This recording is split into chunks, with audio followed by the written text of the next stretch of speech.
Alors pourquoi ces contacts avec l'Afrique? Ces relations ont-elles seulement pour objectif une fraternisation internationale sur fond de spiritualité et de philosophie? François Stéphanie nous laisse filmer une rencontre avec les représentants de plusieurs obédiences africaines. La cérémonie se déroule dans les salons feutrés d'un grand hôtel parisien. À cette occasion, les différents dignitaires apportent à François Stéphanie des messages de paix de leur pays. Là, c'est le représentant de la Grande Loge du Burkina Faso qui apporte une enveloppe. François Stéphanie nous expliquera plus tard qu'il s'agit d'une invitation pour une cérémonie religieuse. Le grand maître glisse l'enveloppe dans la poche de son tablier. Le défilé continue. Le frère qui se présente maintenant n'est pas n'importe qui. Nous recevons le très respectable frère Jean-Dominique Okemba, représentant du grand maître de la Grande Loge du Congo. Jean-Dominique Okemba est le bras droit du président du Congo-Brazzaville, Denis Sassou Nguesso. Il apporte un message de son président qui est aussi le grand maître de la Grande Loge du Congo. François Stéphanie est content d'insister sur l'amitié qui le lie à l'Afrique.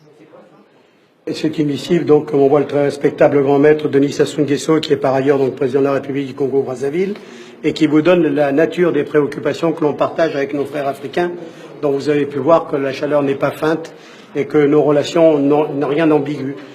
Et comme les petits cadeaux entretiennent l'amitié, le président du Congo n'a pas dérogé à la règle. C'est la plus belle tradition. Ce modeste cadeau, n'est-ce pas, que nous amenons pour marquer notre... C'est très gentil, vous faites. C'est très très gentil. Il y a quelques années, la Grande Loge nationale française a carrément loué le palais des festivals à Cannes pour une montée des marches inédite. En guest star, des présidents africains francs-maçons.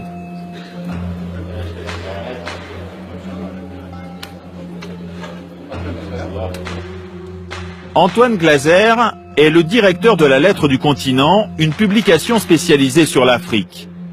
Nous lui avons montré ces images. Ah bah tiens, c'est le président Omar Bongo du Gabon. Un grand maître de la Grande Loge du Gabon. Et ça, c'est le président Denis Sassou Nguesso du Congo. Ici, c'est Jean-Dominique Okemba, qui est, on l'appelle un peu le vice-président et qui est le patron des services secrets du Congo.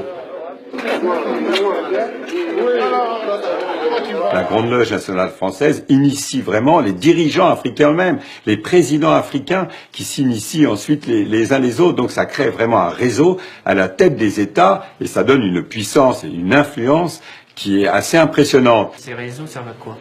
C'est en fait, tu me protèges, je te protège. Lorsqu'il y a des contrats, si tu es frère, un fils de lumière, ou si tu es dans une loge, ou si tu es dans mon obédience, si tu es un frère, tu auras le contrat. Mais à la Grande Loge nationale française, on réfute cette réputation d'affairisme qui colle à l'obédience. On m'a invité à l'Élysée, j'ai dit... Vous savez, je ne siège pas à côté du président de la République du Congo-Brazzaville, du Tchad ou d'ailleurs. Je n'ai pas du tout cette aspiration. On n'a pas cette vision colonialiste. C'est terminé. Mais quel que soit le leadership, nous devons au contraire les aider à devenir eux-mêmes. À chaque fois, il faut les aider à devenir eux-mêmes.